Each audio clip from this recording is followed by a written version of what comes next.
About a year ago, I decided I want to get better at guitar. I wanted some clear goals, a regular practice schedule, and a wide variety of tunes to work on. So I undertook a challenge.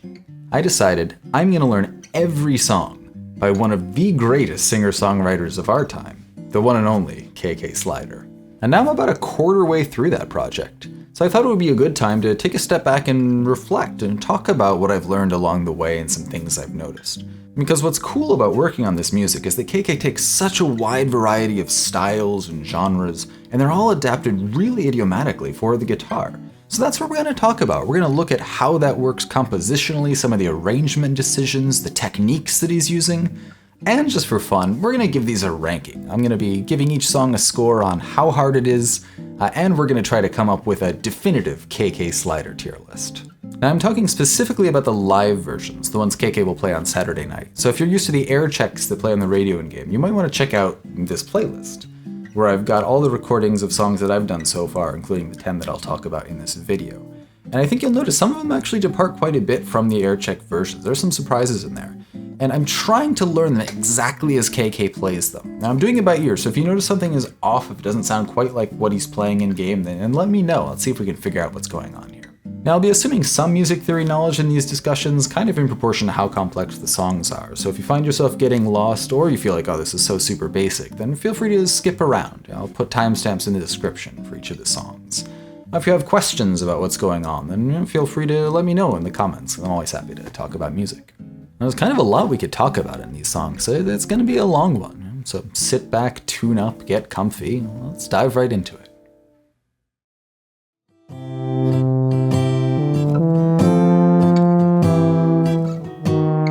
When I started learning these songs, I decided pretty arbitrarily to go in alphabetical order, which meant that Aloha K.K. was one of the first ones I learned. It's a nice, simple, straightforward song. It's a good one to get back in the groove of playing guitar with. It's in the key of C major, which I've noticed K.K.'s got a number of songs, ones that are more sort of harmonically basic or sort of by the book, are in C major, kind of reinforcing the stereotype of that as a sort of beginner's or basic key. It doesn't have to be, of course, but yeah, that interpretation is there if you want it. And the form of the song is it's A, B, A, B.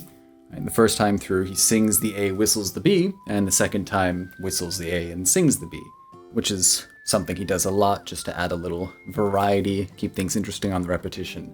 The harmony here is super straightforward. We've almost only got 3 chords, right? We've got C major, F major, and G major, right? We've got our 1, 4, and 5 chord in the key of C. And that's almost the whole thing, right? Just going C, F, C, 5, 1. There are only 2 other chords to add a little flavor, and they're both just sort of chromatic slipping back and forth to spice things up a little. One of them is the B major, and it goes with the melody. When the melody goes bum ba da da dum ba dum, the whole chord just goes with it, right? Sort of a little hula slide down to the left and back to the right. The other chord that's a little more interesting, we get right at the beginning of the A section. Mi, o, mi, na, mi. And what is that? If you look at the notes, I've got an A, an E flat, and a C. So that there's an A diminished triad. But the melody, da, da, is landing there on that F. Right, so all together, you stick an F in an A diminished triad, what do you get? It's an F7 chord, right? And you might think, well, what's an F7 doing in my C major? Especially since it doesn't resolve to that B flat as F7s tend to like to do. And this one's really also just a little extra flavor, a little chromatic. Because while the melody's doing this, by throwing in the F7 there, you get that voice going up counter to it. Ba-da, ba-da, ba-da. That just adds a little extra spice. And the melody, the vocal melody, does the same thing right after, right? So by having the harmony do that, you get a little foreshadowing, I guess. But you could omit it, right? You could totally just play an F major there, and that would sound fine, right? Mi, o, mi, na, mi. Also good, but with the F7, you get to add that. So it's just an extra little touch. In terms of the strumming, what's key to this song is that KK is only using the top 3 strings the whole time, right? I guess to try and emulate a sort of ukulele sound to it. You can also change up where you strum. You get kind of a brighter sound if you strum up on the neck. You get a lot of different sounds depending on where you strum and how you're strumming. So you can play with it and see what you like. But the whole time through, you just... I'm letting go of the chord on those up strums just to clip it, give that nice staccato attack. And it stays like that the whole way through until the last B section where we just get that.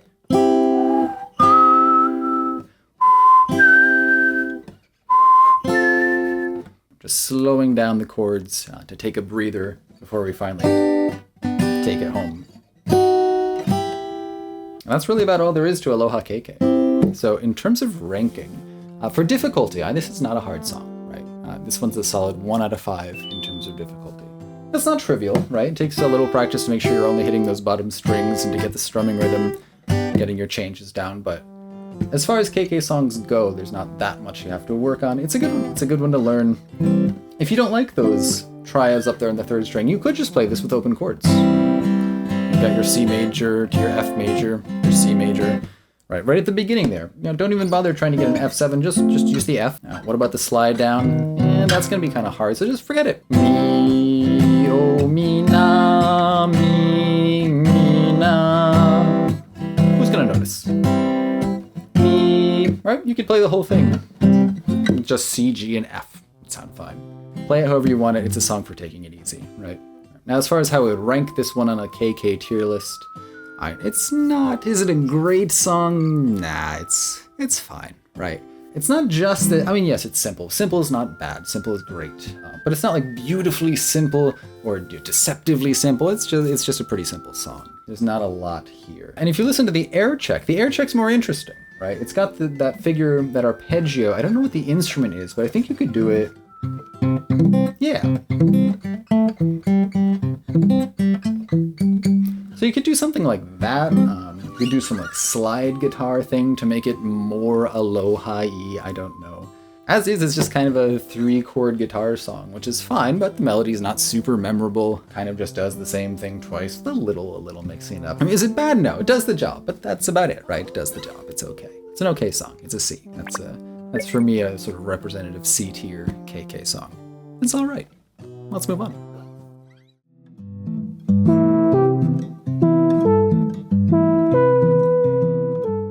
Animal City, such a great tune. I'm sure a lot of people recognize this one from City Folk, which I never actually played. I started with Animal Crossing on the GameCube, and then kind of drifted away from video games for a long time. It was actually Breath of the Wild that brought me back.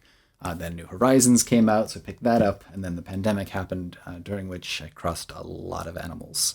So I never played City Folk, but I still, when I heard this tune, recognized it just from having heard it here and there, and still feel a sense of sort of secondhand nostalgia for it. I mean, it's just such a comforting tune, such a great melody. Though when I learned it, I was absolutely not ready for it. And not just that it was, it was hard getting down the little bouncy part and the various chord changes. I had no idea what was going on. I didn't understand what the chords were, why the chords were what they were. So it's really cool now to be able to take a look back and have a sense of, okay, now these chords are more familiar. I know what they're doing, and I can sort of share that now here. So I won't go into all the details of the song. I feel like I could make a whole video just about Animal City, but let's just talk about a few points, starting with the very beginning, right? What's neat about that is that in a sense, it's really just one chord, right? All of that is kind of in this C major 7 space. Like you could almost just go, if you wanted to really simplify it. But by doing this, we get these two sort of parallel motions where we've got the bass line giving us that nice strong C, G, the tonic and the dominant. And that's going to continue as we walk our way up, right? And going with that in parallel, we have this, the major 7 down to the major 6. Of course, the major 7, major 6 chord, just both good kind of floaty, pleasant tonic sounds. So it's just such a nice little thing to pick up from this song. that you can get so much motion without actually having a chord progression, so to speak, just by having those little lines that go up and down, if that's the kind of feel that you're going for. And speaking of getting a lot out of little changes, the form here is actually in a sense the same as Aloha K.K. I'd call this one ABC, ABC, because we kind of have 3 different sections followed by more or less the same 3 sections. Where of those A, B, C, the B contrasts with the A and C. The A and C kind of similar, and by the B I mean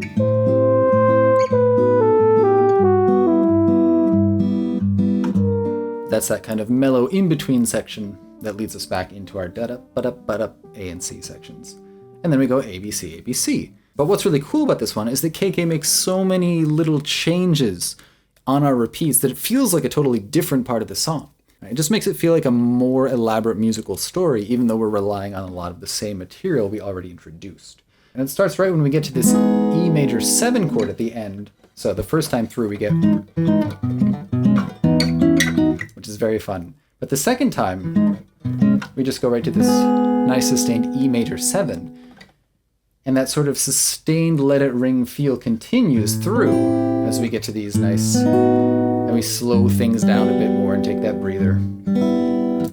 And then when we get to these chords, we even fill them out a bit more than they were the first time. We add some notes to give them more a rich, robust harmony. And then finally, the first time, after we get to that part of the B section, we would go, all right, we've got our E, our G, and our D. There's our minor 7th, and we're going to add the 5th in the bass, E minor 7. And we go from there to this, what is that? It's an A7 flat 5 chord. Such a jazzy sound. So the first time through, we walk that flat 7 up to a sharp 7, which just gives us a little melodic feeling leading us back to this D minor 7. The second time through, instead of this E minor 7, we go up to this. What is that? Well, here we have a G minor chord on top of our E, which creates an E half diminished, or a minor 7 flat 5, which are just such lovely chords. And from here, we skip the 7 flat 5 and go right to the 7 sharp 5. That also is going to take us back to D minor. How does it do that? Well, we have an E minor, or E minor 7 flat 5, doesn't matter, going to an A dominant of some kind, be it flat 5, normal 5, sharp 5. So that's E, A, E minor, A. That's a 2-5 going to D. But D is not where we're ultimately going, right? Because we're going back to our key of C. Well, how do we get there from D? It's easy, right? D minor to a G dominant, in this case a 13. So there's our 2-5, and we're ready to go back to 1. But what if we don't? We go up a step. We're going to do it again, really. It's an E minor 7 again, here an E minor 9, going to that A13. And now, finally, we go back to our C. It's got a 9 in there, just such a beautiful chord. So it's all 2-5-1s, right? It's jazz, it's all 2-5-1s. But I didn't see it the first time. There was so much going on that I just couldn't process, even though ostensibly, if someone had asked, I'd said, yeah, jazz probably uses a bunch of 2-5-1s. But I didn't even know, like when I got to the 7 flat 5, like what in the world is that? And so now I can look back and say, oh, there's that good old friend, the 7 flat 5. And now I know that I'm on the 5 and I'm going back to that, there's the resolution. It all works. All right, and the last little trick that makes our second time through the C section extra fun is that after doing that, going to the 2-5 and then the sort of fake out where we're actually getting a 2-5 a step up, now are we going to go back down and do our 2-5-1 and come home to C? No, he does this fun little same thing, but just slid down a half step. And then he says, okay, fine, we'll give you the that you were looking for, and now finally we can go back home. It's a tricky one though, right? So for difficulty, I'm going to call this one a 4 out of 5. I struggled with this one. It's a lot of parts, just take a lot of practice. Now, even little things like when you're doing this, you can't squeeze too hard or you're going to pull it out of tune. And you don't want that. And then there's the little switch at the end down to that F7 chord. It's hard to land right every time. So it just takes a lot of practice. This is a tricky one. It's a great one because there are so many little details of jazz guitar that at the time I had no idea what was going on. And now just like, 13 chords and the minor 9 chords show up all over the place. So it's a great one to learn. But yeah, it took a while. So 4 out of 5 for difficulty for this one. And for ranking, this is an A tier KK song. It's so good. We get so much out of that melody. It's really, I mean, there's a part that's just walking up the scale, right? We're going just right up the C major scale. But the harmony brings out so many of the emotions that are latent in it. And the use of the upper extensions, the 9s and the 13s to give it that city flavor. The contrast between the sections to keep the ideas fresh, to keep the momentum through the song. It's so good. It's an excellent, it's an A. It's an AKK song.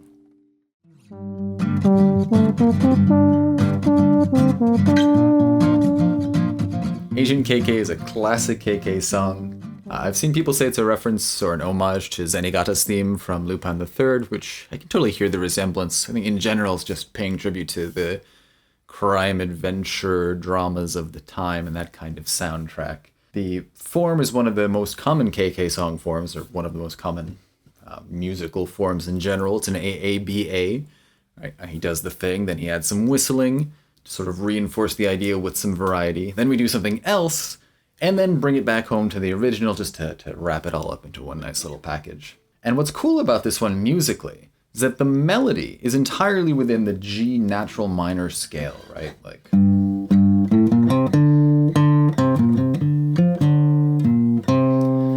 The only exception is the part at the end of the B section where you get that. And that's just walking down from the 5 to the 4 with that chromatic step in between. Other than that, the melody's all in G minor. But the chords are not. We get right at the beginning that... That's a C7 chord. That's not in G minor.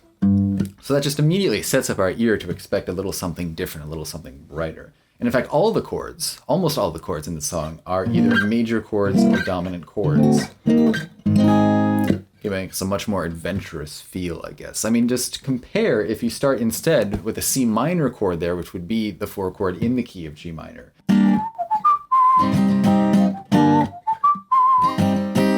And that sounds like KK is driving home in the rain after failing to solve a case. It's such a different sound from that C7 there. But I think in general, just think of it as brightening things up, adding a little more major flavor. In particular, when we slide up to the E flat, hearing all those major chords in succession there, I think really prepares your ear for what happens at the sort of middle of the A section, where we go from that E flat back down to the B flat, and then we get this A flat major chord, which is definitely not in G minor, but it just sounds so nice going back to the B flat. It's almost as if we've gotten up here to E flat, and then going back down to B flat, A flat, we're kind of doing a 1, 5, 4. So we're sort of just visiting for a little while, E flat major. But then, of course, we come right down to this D7, and once you're there, there's only one place you can go. And the only other chord of note is the end of the A sections where we get this. We just drop this G minor 7 down to that E natural again, this time to give us a G minor 6 chord. That's how you know we're not doing James Bond things, because then we'd have a minor major 7. But instead we're doing this more mysterious mystery dog thing. But that's about the size of it for the harmony. Now the strumming is what really makes this song. Now you could skip the strumming pattern and just do something like a... but I think it's really worth learning what KK does for this song. It just sounds so good. And the key to it is that it splits what you're doing on the bottom strings and the top strings, which almost makes the guitar act like 2 instruments. So you've got a bass line, and then you've got the separate guitar rhythm playing going on top of it. All right, so the bass line gives us that.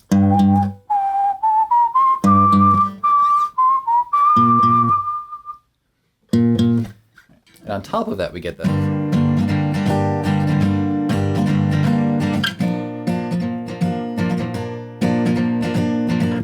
And it doesn't really sound like there's a gap or something missing where you pause the strumming to get that bass note. Rather, the bass note just kind of punches in there, but then the strums keep going to fill that space right back up.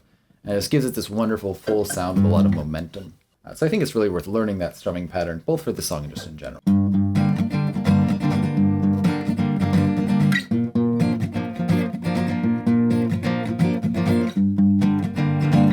But it's definitely tricky, right? So for difficulty, I'd say this one's a 3 out of 5.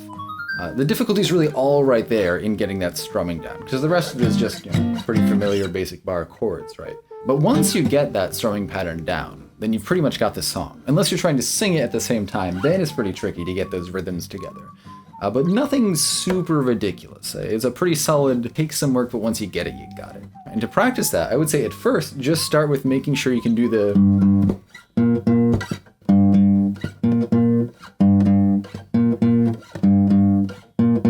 Just flap your arm around, because you're really just practicing making sure you can land on the string that you want. In fact, maybe remove your fretting hand entirely and just go... and just find the string that you're trying to land on.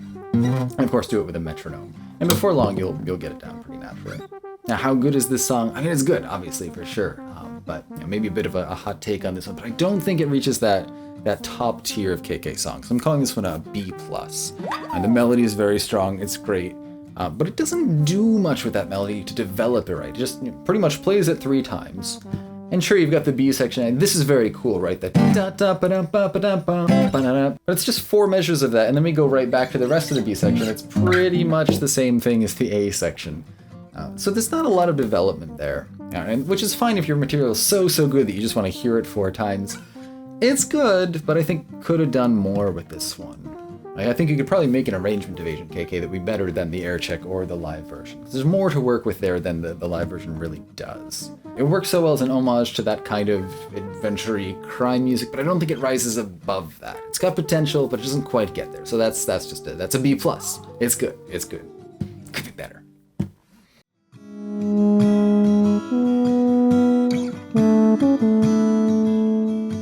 So I used to think that all of KK's songs were by the man himself, KK's namesake, Kazumi Totaka, which turns out not to be the case. He did do the live arrangements, the live versions for, I think, all of KK's songs. But most of the air checks that were then arranged into those lives were originally written by Toru Minegishi. He's the KK sound. He made most of these. Chillwave, though, is not. This is by Shinobu Nagata. She did a lot of the 2.0 songs. And I think you can hear there's a bit of a different vocabulary there. And it's also great. I just really love this one. I think a lot of the 2.0 songs get kind of slept on, but it's totally worth checking them out more, giving them a listen, seeing what's going on. So how do we get that wonderful laid-back chill vibe that Chillwave has? The answer, of course, is major 7 chords. And even the melody starts on the major 7. Mi, oh, that's the 9th, na, mi, oh. So you've got your upper extensions right there in the melody, which just makes it sound so sweet. We get this right at the beginning. We start with that A major 7 chord going right to an F major 7, and then even to a G major 7. And of course, F major 7, G major 7 are not in the key of A, and we're definitely in A for this song. But going to that F major 7 gives us a bit of a darker kind of feel, a bit of dreamy floatiness I think you also get from the G. I mean, the F major 7 has this C natural right in it. It's almost as if we're going from our A major down to an A minor, and then further down to that G, and then just coming back to the A. But by sticking with the major 7 for all those chords, you just get such a nice floaty feel to it. And what's cool is that a very similar move comes back at the B section. The B section being the one that starts with that very attention-grabbing E flat minor 9 chord. What's that doing there? But it's just sliding down into the D minor 9. D minor 9, of course, also not in A major, but it's the minor 4, so a very frequent visitor to the key. And that D minor 9, what's in a minor 9 chord? This is D, F, A, C, E, right? What's an F major 7 chord? F, A, C, E. So just about the same thing. And then that one goes to this G6 chord. So of course very similar to the G major 7. And both of these actually keep an A in the bass, which I think just kind of keeps us planted in A while we visit these more distant chords. And the other really interesting chord here is at the end of both sections, actually, where we get this... what is that? When I first saw it, I thought this was some kind of E going to a D. Right? We have this E major triad down to a D major triad. But of course you also have, this would then be the 9th there. You've got an F sharp to an E. And I couldn't figure out why you would want, How are you getting like a 5 chord to a 4 add 9? What's it doing there? Looking back at it now, I think the right thing to call that, it's a 7 sus4 chord. Right, so F sharp 7 sus4 to an E7 sus4. So it's really just a 6 chord to a 5 chord. And sure enough, this E7 sus4 goes right on back to our A major 7. Now, if someone had told me that when I was first learning it, I might have been kind of doubtful because, well, all right, if this is an E chord, what do we have? We've got a perfect 4th, a minor 7th, and then a major 9th. So you're going to tell me that's an E chord, even though there's no 3rd, there's no 5th, just a 7th, a 4th, and a 9th. Yeah, I mean, it works as an E chord. You know, 5ths are just filler. 5ths are just there to play a supporting role and flesh things out a bit. And thirds can be so assertive. They insist on going to your major or your minor, but this song is more floaty. It's more chill. So we just play that 4th and keep it kind of up in the air, what kind of vibe we're trying to get here. Then the great thing about these chords is that we can use the same shape for the 6 and the 5 chord. And normally, of course, your 6 in a major key is going to be minor, your 5 is going to be major, so you wouldn't be able to do the same thing on both chords. But if you look at which notes of the major scale have a diatonic perfect 4th, minor 7th, and major 9th on top of them, it's the 6th, the 5th, and also the 2nd. So it's really cool to have a chord that works over 2, 5, and 6, right? Because it can be just sort of a floaty, not minor 6 chord, but it's also capable of being a dominant chord, or at least leading convincingly back to 1. So when you want a 5 chord that isn't so clearly 5 and really pushing that tension, you can get a nice 7 sus4 sound to go back to 1. So I really like those chords, and they feel really good on guitar. So for the most part, it's not too hard to play this one and sound good, but the strumming can be deceptively tricky. And the reason for that is that KK is bringing out the bass line by emphasizing which note he's hitting first when he strums. And it's especially noticeable in the intro, where the bass line is this. And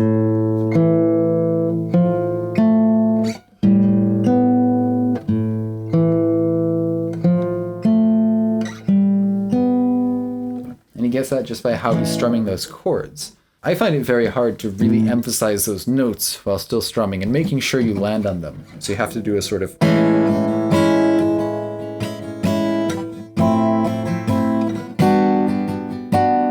trying your best to hit that bass line first, and then for the rest of the strums just staying up on the upper strings.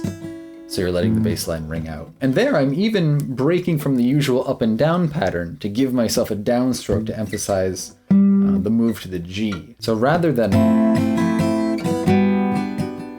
which I feel like doesn't sufficiently hit that G, I'm trying to do, actually didn't do that in the video. I'm still working on ways to bring out those bass lines, but I think that's a good way to get it more emphasized. And so that's where the majority of the difficulty of the song comes in. So even though it's not too hard, it's easier, say, than Agent KK to get this to a level where it sounds like the song, but to really play it well and to bring out those notes that you want and to not ring the notes that you don't want, I think takes a fair amount of practice. So this for me is also a 3 out of 5 difficulty. Just the little things like trying to hit just those middle strings so you break out and get that E on the bottom and the F sharp on the top. It takes some work, but it still sounds good if you don't get it. So in that sense, it's not so hard, but to play it well is pretty tricky. But it's worth it. I think this is really an underrated KK song. No, it's not one of the absolute best. The melody is really pretty, the chords are so lush, and it's really satisfying to play. I think it might be more fun to play than to listen to. Like, it's really nice to just let go into that strumming.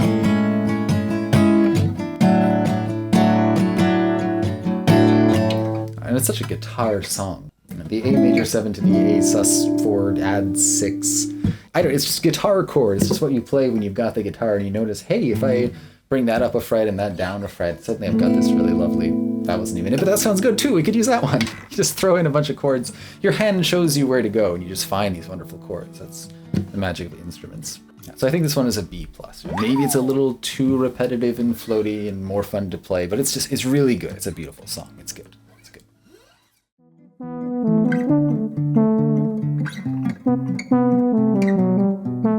DJ KK, not a whole lot to say about this one. What's going on musically is pretty straightforward. We're just going down the scale, right? It's really all about that groove. And we're almost playing bass more than guitar, right? We're just doing that.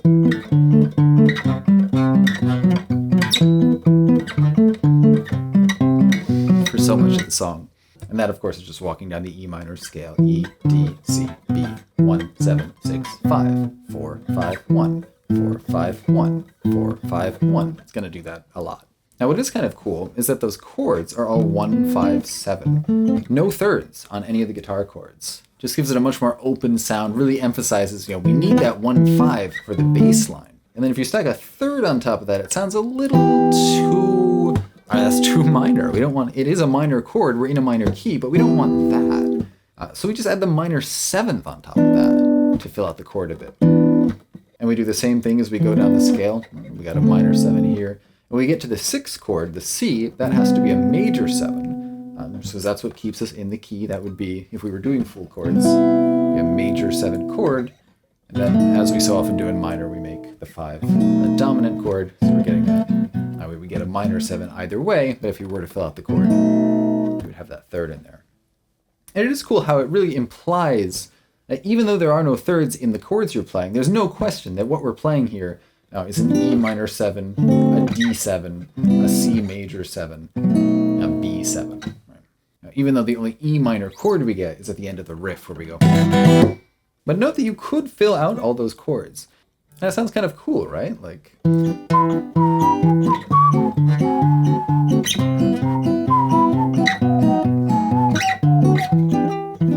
That's a very different sound. It's not as DJ.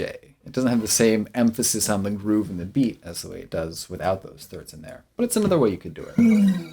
Of course, what we're really here for in this song is that riff, right?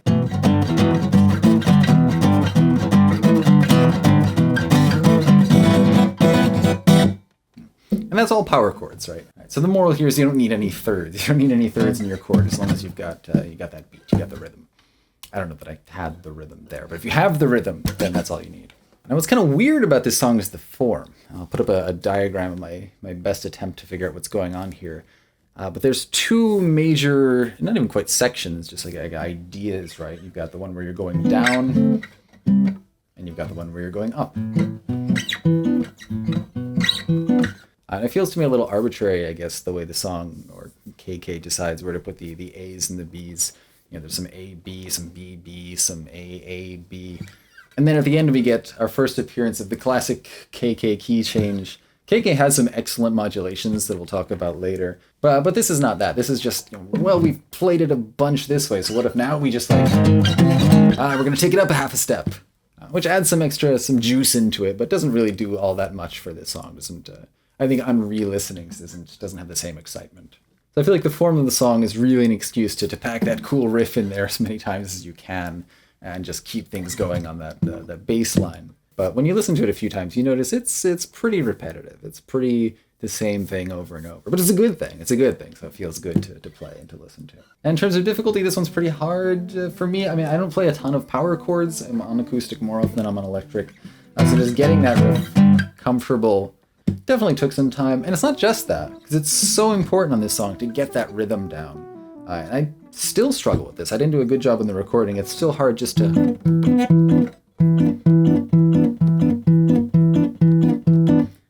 Your timing has to be really on. You have to let go at the right time to get the right feel. And I squeak so bad when I slide along on this song. So I think if your guitar is as squeaky, or your hands are as squeaky as mine, you really have to let off before landing on that next chord, or you're just going to squeak up the place, which I still struggle with. So for me, this is a 4 out of 5 for difficulty. And because I don't love this song, I don't practice it very much, so I still just not very good at it. So it's a struggle. It's a hard one. 4 out of 5. Is this a good song? Nah. It's got a lot of good stuff in it. The air check is good. Still not one of my favorites, but the air check is much better than the live version. I think this is the first live KK song for me where it's very clear this is arranged from something that was never on acoustic guitar. And of course that's hard, but he does a much better job with other songs. There are other songs that are totally not guitar songs that come through really well as live versions. This one just feels like an arrangement that doesn't quite use the guitar to its fullest. It's really supposed to be all about that. You need the bass, you need that percussion, that hi-hat or triangle or whatever it is. Without that, I think the song really suffers. But we could have even just thrown in, there's that little, what is it? Something like that at the end of the A sections in the air check. Something like that would have been nice. As it is, I feel like on guitar it's pretty repetitive, doesn't really go anywhere. It's a groove, it's a good groove, it feels good, but it doesn't do much. So this is a C+. This is a C+ K.K song.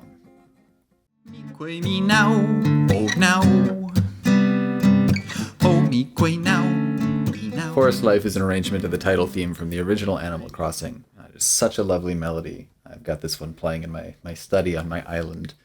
It's just such a good tune and such a good example of how simplicity can be so beautiful, so effective. I think I've said some previous tunes are they're too simple for this or that reason. This one is simple, but it's simple in a good way. It shows how this tiny little changes can add so much development over the course of a song that really does the same thing. I mean, there's one idea here, kind of, right? It's this... that motif, that idea, is going to be the basis of pretty much the whole song.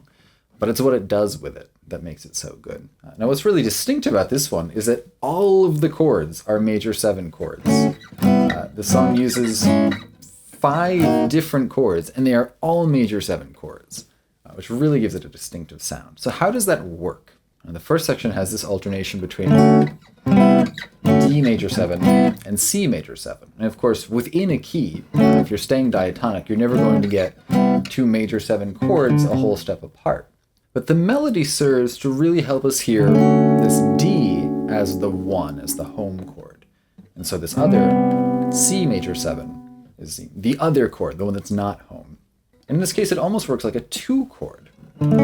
Because, of course, in a C major 7, those top 3 notes there are an E minor triad, which would be the 2 chord in the key of D. So we're kind of going from 1 to 2 just with this extra flat 7 here for that really nice flavor. And it's the melody that helps us hear this as 1 and that as something else, because we're starting on... So we really hit the chord tones, the 5 and the 3 of that first chord, and we land on this 4. That really feels like a question that wants to be answered.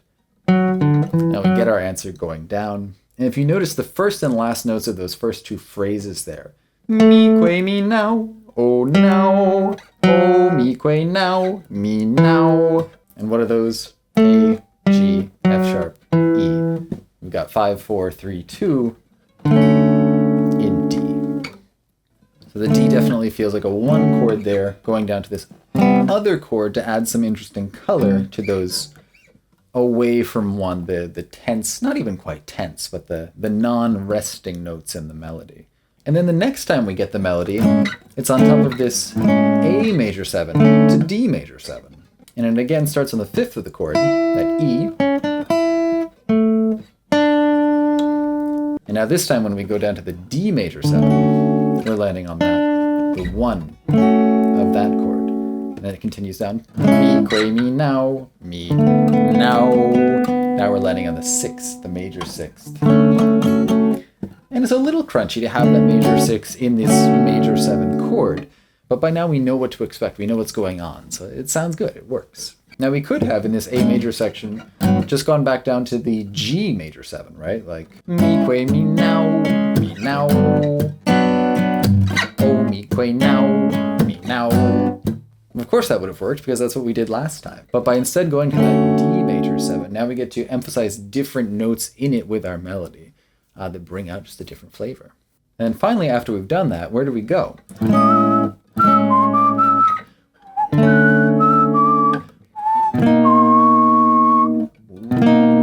is that?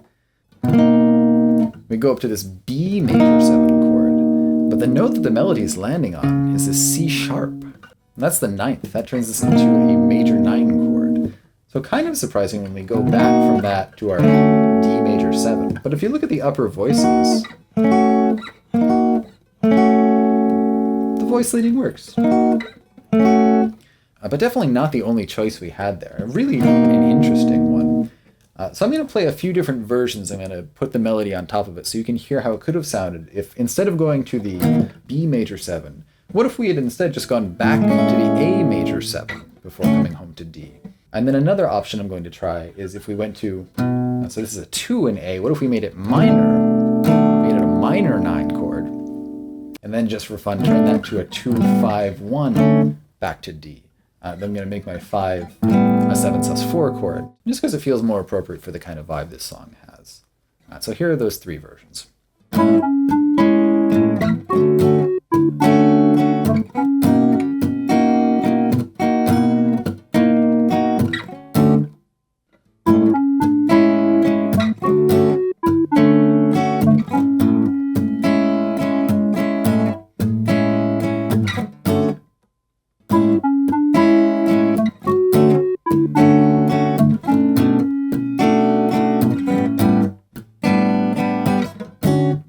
So I think those all could have been options there.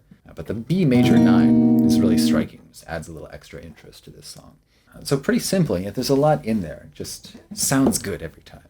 Another great thing is that this is really easy to play. If you know your major 7 chords, with the root on the 5th and 6th string, which are the first major 7 chords you're likely to learn, then you've pretty much got it. Now it's not trivial because in the strumming we do try to emphasize different top notes pretty much every time. The first time through you get going up to the 7, 7 to the 5, and then the second time through you get going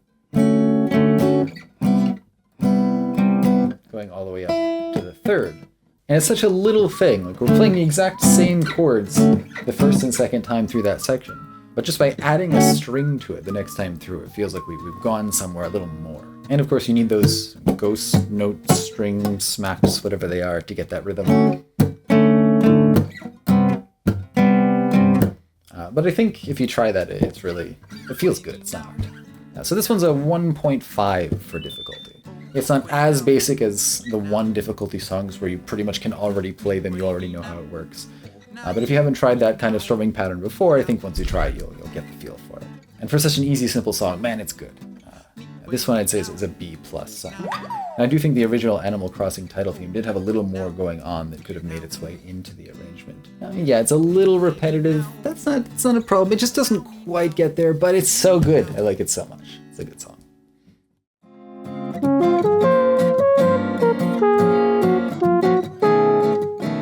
Drivin is awesome. This is such a good song. This one is by Atsuko Asahi. It seems she actually did the live arrangement as well. So this was one of the very few where the live version wasn't done by Totaka. And her only other KK credit, as far as I know, is Bubblegum K.K. So this is pretty good. This song was also a huge stumbling block for me.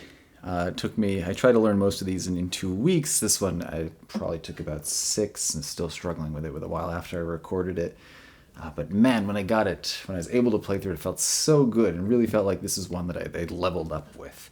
After Drivin, I didn't really struggle with another song for quite some time. As far as what's going on musically, most of the story is your 7 sus4 chords that we saw earlier, a lot of those, and the backdoor progression. So before we get into the analysis, let's talk a little bit about what that backdoor progression is. The short answer is it's a 4, usually a minor 4, to a flat 7 dominant to a 1. So if we're in D flat major, which Drivin is, that would be going from our 4, G flat minor 7, to a C flat dominant 7th, up to our 1 again. 4 flat 7 1. And now it's often described as the backdoor 2-5-1. I tend to think of it more as a variant on the 4 minor 4-1. And even if you don't know a lot of music theory, you probably recognize that sound, right? So that's when you go to your 4 chord, to a minor 4, to 1. Such a sweet sound. Some might say overused, but how could you not use it? It's so good. And so the backdoor progression just sort of adds an extra step between the minor 4 and getting back to the 1. So we're doing this. That's great. But once we're here, is there something else we could stick in between that and our 1? Well, this note on top here, the tonic, has just been chilling there the whole time. What if we added a little motion there? So instead of just going ba, ba, ba, what if it went... Alright, so after we get here, can we now go... Oh, that sounds pretty good. What else can we do there? What about the 4? Well, the 4 just wants to go back down to 3. But what if it overshoots? Oh, that might sound good. So we're going for our minor 4.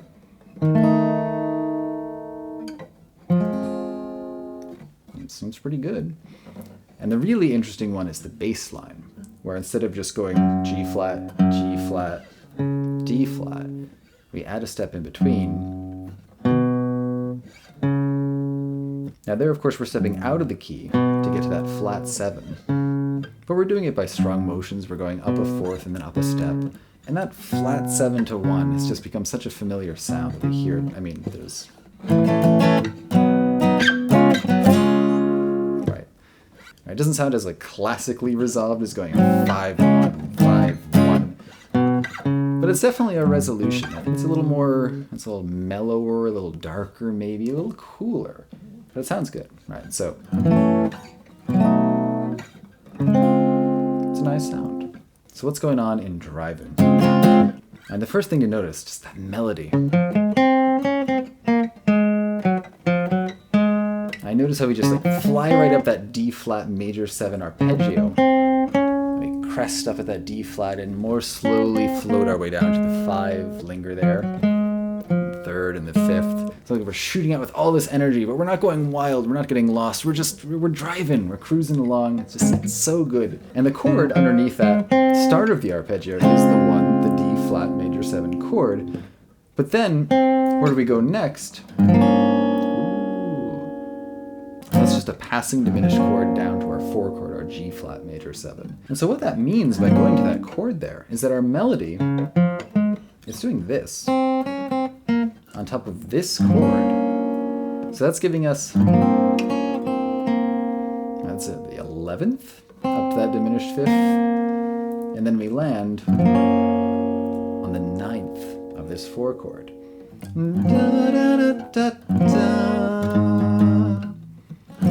So such a cool sound. All right, and the melody, for the most part, it's almost all diatonic. It's pretty straightforward, pretty melodic. But the way that it's harmonized, it just has a, I guess, sophisticated feel to it. And just land on these interesting non-chord tones or extensions that really add to the city driving feel. So we're here on our 4 chord. Where do we go? 4,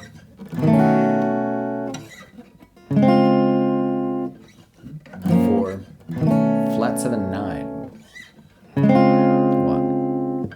Now I did say it usually comes from the minor 4 to the flat 7 to the 1. And so the second time, we do actually come out of that diminished chord onto minor 4. And so now do we go back up here? No, we go over here. And what's that? Well, you might notice, okay, same root, but it's a 7 sus 4 chord. Now, either way, it's still a dominant chord on the flat 7, so are we going to go back to 1? Well, later in the song, yes, but now no, we're going to do this. So what happened there? Well, that's a 5-1. Right, this is just an E major 7, so we're using this, the ambiguity of that 7 sus 4 chord, where it could have served perfectly well as our flat 7 back door, but actually now we're taking the front door to a different house because we're going to E. I guess if you want to continue thinking this as C flat sus 4, then you have to call this F flat major 7, but don't. And so from that E, we're just going to have this very nice bass motion through a bunch of pretty major 7 chords. It's going to take us finally to something resembling a 5 chord. We're landing here on A flat 7 sus 4. And from here do we finally go back to 1? Now, of course not. Where we go depends where we are in the song. We either launch into the B section with this cool little slip down that'll eventually come back, or if we want to go back to 1, we actually do go from the 5 to the back door, back to 1. Just so much fun you can have with those chords. Now, I've already said so much about this song, so I don't want to linger too much. But the 2 other things I do want to point out are in the B section, how we get to see that 7 sus 4 in action as acting as sort of either a 5 or a 6. I said earlier it could be 2, 5, 6. We get this. Right, right, with that very cool little chromatic line on top, sinking down from 6 to 5 works so well. And then when we get back to our A section near the end of the song, we're going to do it all the way up here. But it's the same progression. 1, passing chord down to 4. Now this time we land on that. What is that? It looks like it's an A flat minor 7 chord down to a G flat minor 7 chord. So it seems like we're not this time getting our familiar B9 going back to 1. But what is an A flat minor 7 chord? Now look at those notes and now compare it to a B, compared to a B6. So it's basically still a B, and then we move it down a whole step and compare that to a B9. The only difference is instead of the third, we have the fourth, and we don't have a root. So it's a 7 sus 4 no root. Is that a stretch? I guess maybe. But the point is we've done it enough times that it feels right. We've got it in our ear, and you can pretty much do whatever you want at this point, as long as you're sticking to the groove and the form, and it just feels so good. And the last time through, we don't even play chords. We just... your ear fills it in because you're just so locked into what's going on, and then you finally get to the end with that glorious... It's such a good song. So how hard is this song? I mean, if you're a jazz guitarist, this is probably nothing hard for you. These are, for the most part, familiar shapes, but this is a 5. This is a 5 out of 5. This is very hard for me. And just even on top of the fast changes between all of these chord shapes, there are these little things. In the intro, for example, we have the...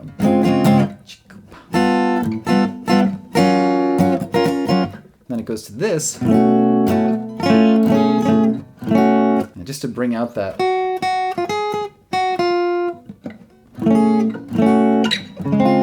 really just have to scrunch your fingers up there and be ready to move them so fast and so clean. It's hard. And the strumming pattern, right? Just learning all the...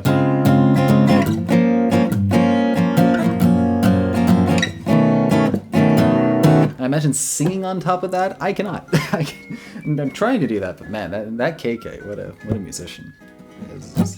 It's a hard song, but it is so worth it. It's so good. This is an A+. This is as good as it gets. I don't know if we're gonna call this A+ or S tier. This is peak KK. It's just good. It's just good music. It's a great song. So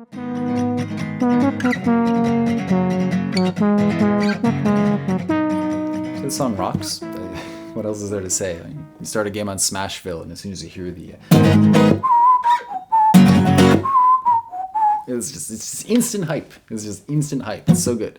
What is there to say about this one? Not a whole lot. That's what it is. But let's take a look at a couple of things. And the first thing notice off the bat is that this is one of the only KK songs that I know so far that has the guitar tuned differently. So we're actually tuned down on some E flat or D sharp. So we're actually in the key of A flat minor, G sharp minor. I mean, I'm looking at it, I'm going to keep calling this A minor because that's what it looks like, but we're not in A minor, we're half step down. Why do that? Because you want to, I guess. I mean, I'm not sure why this song in particular. The song does use that lower note when we go down to the... maybe KK just wanted that lower deep sound. Maybe he likes the way the strings feel a little more slack when you're tuned down. I don't know, why not? Just do it because why not? The melody pretty much stays in the minor scale the whole time. We've got the...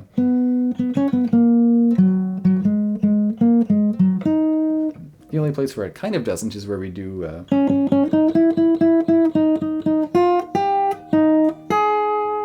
And that's just because when we're there, we're on the 5, the dominant chord. So we use the melodic minor to fit with the chord tones to get in that leading tone up there. Because if you use natural minor there, it just wouldn't sound as good. If you just did a...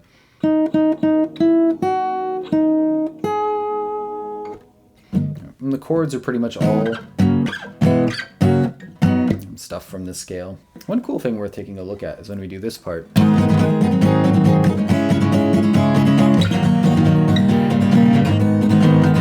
What's going on there? So we're going from our 1 chord to our 4 chord by walking up chromatically. Start on the third of the chord, the minor third goes up to make it into a major, and then keeps going to the root of that D minor chord. And then we do something very similarly down here, where we actually start on the 5 minor, but then we walk the minor third up again to make it that major third, to get our 5 chord. and it keeps walking up to our 1 in our A minor.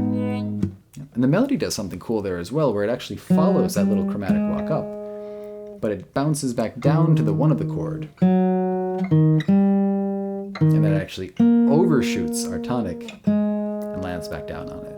So listen for that. It's like mi o na mi que o mi na o mi na o. I don't know. It's cool. So that's pretty much the main material of the song. What do we do with it to develop it and make it into a full composition?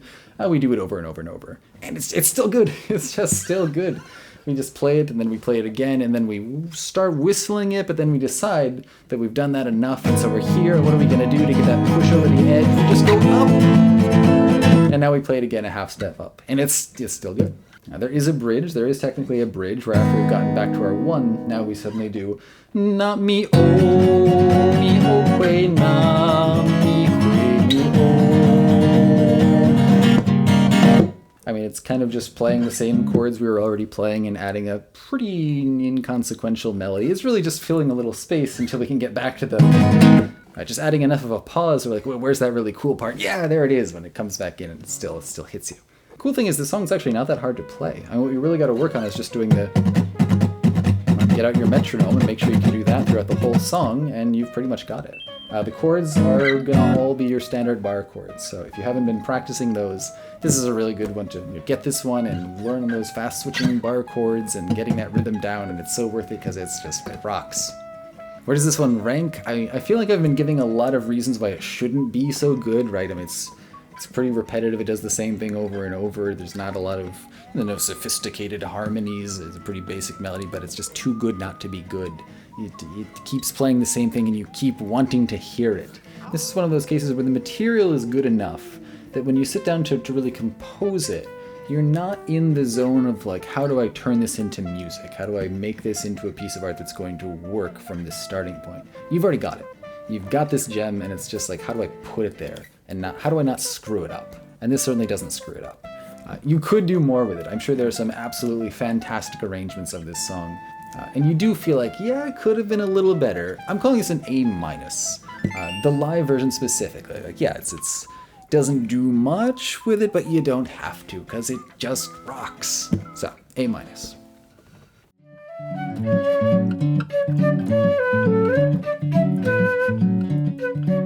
Now, when Café K.K first came up in alphabetical order, I had just done Animal City, and this one felt a little too similar, so I skipped over it at the time. And it certainly is very similar, but it's got its own flavor. It's a bit more jaunty. It's more of a going for a stroll kind of vibe. It's also more, like, even more stereotypical Parisian cafe feel to it. And it's simpler. It's more straightforward. In fact, it's textbook so. It's such a good example of so many common jazz waltz, or just jazz in general, moves and guitar shapes. So if you haven't done a song that has some jazz chords to it, if you're not familiar with shell voicings or 2-5-1s, this can be a really, really good one to start with just to get a feel for what those are like. So since there's not too much else to say about it, I'm going to turn this one into sort of micro lesson on shell voicings and 2-5-1s. So we start off, we're in D major, and at the beginning we're doing this. And because we're on that chord for so long, just having that bass going helps us add some motion to what's otherwise a static harmony. And that's going to continue for the whole thing. And when we go to our next chord, we're going to go up here, and then down to here. We're always going from the 1 of the chord to the 5. So of course, when the root of the chord is on the 6th string, we have to go up to the 5, and when the root is on the 5th string, we go down. We could also go up to the 5, that would just have a different sound, and when we're fretting the chord up here, that would get in our way. And what is that progression there? Well, we go from a D, the 1 chord, to D major 7, we go up to the 2nd, E minor 7, and then the 2 down to the 5, then A7, and it comes back to 1. You're in D. That 2nd is E, which has to be minor to stay in the key. And then that A is the 5, which in D major is going to be major or dominant if you add the 7th chord. That's probably too condensed to be of any use, but the point is going 2, 5, 1 is really the motion of so much of jazz. And we see that in this song later when we get to this F sharp minor 7. Where do we go from here up to a B7? Well, what is that? And you want to be able to hear pretty quickly that motion right there, setting up for a certain resolution. Where does it want to go? We've got that bass motion. Right, it wants to go back to an E. But in this case, we don't go to an E major, we go to an E minor 7, which is then itself, where's that going to go? So when we landed on the 1 of our first 2-5-1, our stopping point, that E minor 7, we then treat that as a 2, and it is a minor 7 chord, and we go right to a 5, our dominant. That's an A7. Where does that one want to go? It takes us back home to our D chord. And that's pretty much the engine of the whole song. Now there's a question of how we get to that F sharp minor chord in the first place. Well, it is in the key of D, so we could have just gone right there. The 1 to minor 3 is not a super strong motion. What we do instead is pretty cool. We go down to a G, our 4 chord. You can always get there easily from 1. And then that goes. So what is that second chord in there? So first we have a G major 7. That goes to a G minor major 7. That first chord, the normal G major 7 chord, and then we just bring that top note down a half step. That top note was B, it was the third of the chord, becomes that B flat. And it just walks us down.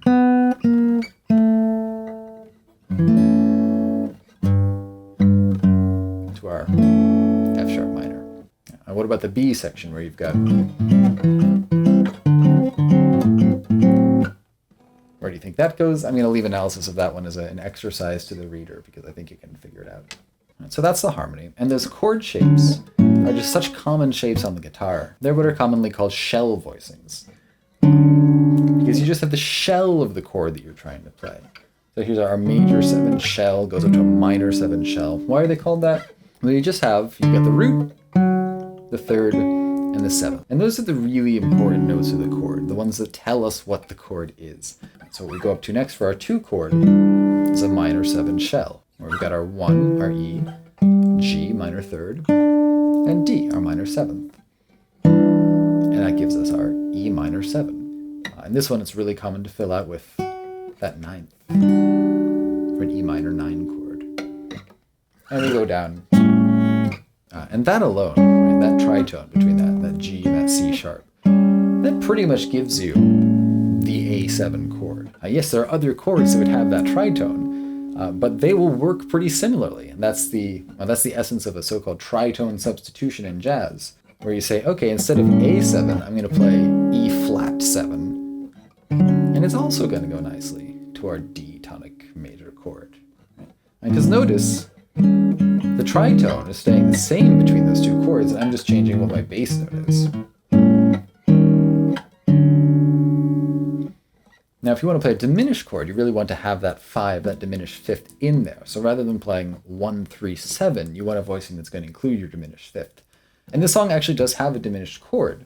When we go up from the 1 to this, on our way to the 2 chord. And that's just a passing diminished chord, very common to stick between 2 chords that are a step apart, this diminished chord halfway between. Now the full chord, if you wanted to fill it out here, could be that fully diminished 7th chord. And we get the idea just from our 1, flat 5, and here our diminished 7th. And that shape takes us up nicely to our E minor. So that's about all there is to it. It's a good one to work on. It's a good one. Even try figuring it out by ear once you get those shell voicings under your finger, just knowing like, oh, it's probably going to be this, and sure enough it is. Because it's such a textbook little jazz song. How hard is it? I give it a 2.5 out of 5 for difficulty. It takes some practice, especially if you're not used to those motions, and you have to make sure you're getting them clean. You have to make sure, especially when you're up here on the... but other than that, it's pretty basic, right? It's not easy, but it's basic. It's things that will eventually, as you keep practicing, become second nature to you. It's not there are no curveballs here. It's just things that if you want to work on this kind of guitar playing, you want to be able to do. So it's not hard, it just takes practice. How good is this one? I said it's like Animal City, but simpler and more stereotypical. It's also like Animal City, but not as good. I mean, it's good, I like it. It's catchy, it's fun, it's got a good sound to it.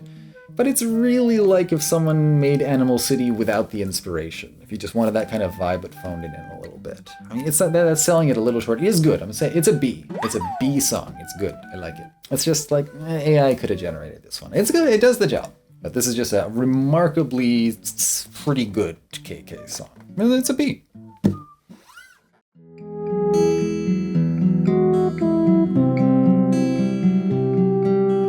I knew Hypno K.K. is the weird backwardsy song that people would play on spooky parts of their island. So I was pretty surprised when I listened to the live version for the first time since I got it first, probably. And I realized, like, this is really good. And what's so cool about it is it's just a great example of development. It takes very simple ideas, a very small amount of material, and then over the course of 2 minutes just develops them into this great, dreamy, drowsy space that really takes you somewhere. The form we could call ABAA. The B section's not even really introducing much in the way of new harmonic content or taking things in a new direction. And on the other hand, the A sections are different enough that you might not even notice at first that they are repeats, that they're the same material. But of course, they're not the same. They've been changed up, they're in a different light. Things are developing. So even though you've heard them, it sounds fresh and new, like we're somewhere else. So how does KK do that? The answer here is rhythmic displacement. That might not actually be the correct term, but you'll see what I mean. So let's look quick at the chord progression for this one that runs pretty much through the entire song. We're starting off on this E add 9 chord that goes to a C with a sharp 11. And that already right there is just such a... we're definitely having a dream now, but is it a good dream? I think it might be. I don't know. We go up to this A minor 7 chord, and that drifts its way down here to an A major. Now you could analyze those chords individually and say, okay, from this A minor 7, here we have a B major triad on top of an A bass. So I guess that is a B7 chord, third inversion. That moves to a B flat triad, again over an A, so a B flat major 7 third inversion to an A. I don't find that super helpful. I don't think that really explains anything about what's going on there. I think it's easier just to say that this is Guitar Dog doing guitar things, right? We've got this chord with a shape that we can move around. And we want to get from this A minor sound to this A major sound. And it's such a cool trick that we can just go by half steps, taking that C major that appears as the top part of an A minor 7 chord, and just bringing it on down, this drowsy drift back to our A major. And from there we just go to A with a second, an A sus2, up to this other very Radioheady chord, and back to our E. So it's a cool progression, but what's really interesting is how it gets played with rhythmically. So at the beginning, the first A section, we get it introduced in this arpeggio.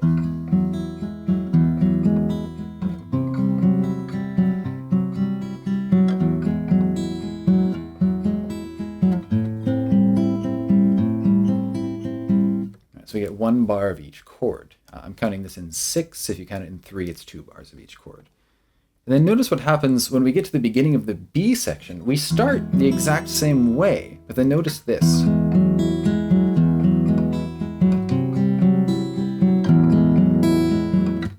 We only get a half a bar of that C chord. And the melody has to rush to keep up. We have the same melody again as the A section started with, but it has to go mi, que, mi, now, oh. So it's really almost as if you're kind of starting to fall asleep, and then whoa, what's going on? You get that startled back awake by that jarring effect of cutting the bar in half. So it's such a simple thing, but it's so cool. It creates such a powerful effect and really tells you, all right, now we're going somewhere different, even though we haven't played anything that we haven't played before. And the rest of the B section kind of wanders off a bit. Not anything too different, but it's definitely dreamier. I won't go through all of it, but what is worth pointing out is that in that B section, we get the two ideas that are going to provide the material to develop the A theme again in our two repeats. And those are both rhythmic ideas. One of them is that we're going to play the arpeggio differently. So instead of this, we get it like this. It's such a subtle change, but we take that root note, and instead of playing it halfway through the bar, or at the beginning of the bar again if you're counting it in 3, we shift it over to the side a little bit, so we make the bar asymmetric. And that also, I think, contributes to this very kind of floaty, drowsy feel. And the other thing is that when we get to the end of the B section, we abruptly stop the arpeggiating and get to this, which is a totally new rhythmic concept. And right after he does that, that ends the B section. KK just stops. There's a pause right there before he counts back into playing the A section. So it really seems like he fell asleep, and he notices he's been dreaming. He's like, all right, let's get back to what we were doing. But there were some cool things in that dream. Let's put them into practice. And that's what we do. At the very first repeat of the A section, we get... And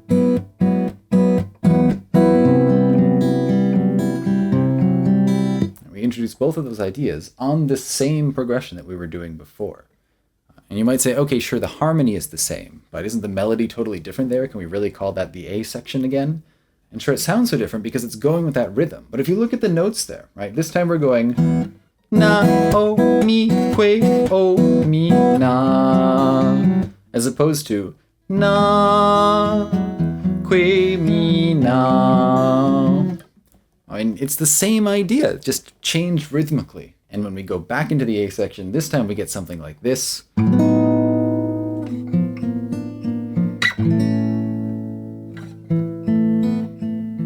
So here we're not even playing the root or the bass note half of the time. We're just leaving that space open. And you don't have to play it because now we know the material, we know where it's supposed to be, but by not having it, it really gives us that now we're drifting away effect. And it's also kind of tricky to count. We've got like 1, 2, 3, 4, 5, 6. 1, 2, 3, 4, 5, 6. The arpeggio starts on an 8th note. We're slowing down there. But because we know what's going on by now, it all works. So for difficulty, this one was pretty tricky for me. I mean, even just that E add 9 chord. I don't use that very often. It's a little awkward. You have to jump to it pretty quickly when you do the... And you have to make sure your rhythm is really clear in your head so you know where you're coming in on those spacey parts. There are a lot of little things that make this one surprisingly hard. I'm calling this a 3.5. This one took me a fair amount of practice. Also, when KK plays this live, he actually like messes up or gets lost at the beginning. He does a little like, oh. So if he's having trouble with it, it's got to be at least a little tricky, but you know, we all make mistakes sometimes. But it's totally worth it. I mean, I hope I've made the case that this is an A song. It's just an incredibly high quality composition, really enjoyable to listen to, lots of great ideas in there. I mean, it takes such simple little material and manages to develop it into something that feels hypnotic and drowsy without being boring or actually putting you to sleep. It actually really creates a nice little emotional story for you. So just really, really great song. There we go. That took a while. That was longer than I was planning. So if you stuck it through to the end, I really appreciate it. I have no idea if anyone's really going to be interested in hearing me just ramble about this music. So I would love if you could let me know if you think I should keep doing these retrospectives throughout the whole KK project. If you think maybe I should, say, focus on more scripted tutorial-like content or talk more about the arrangement side of things, let me know. Let me know what would be interesting to see. If you've tried to learn some of these songs yourself, let me know if you feel like the difficulty rankings are roughly accurate. And for the tier list, this isn't just me saying I like it, I don't. This is serious business, so if you think my rankings are off, I want to hear your argument. In the meantime, this dog and I will be working together for quite a while on this challenge, so stick around, enjoy the music, thanks for watching, and hope to catch you around here some Saturday night.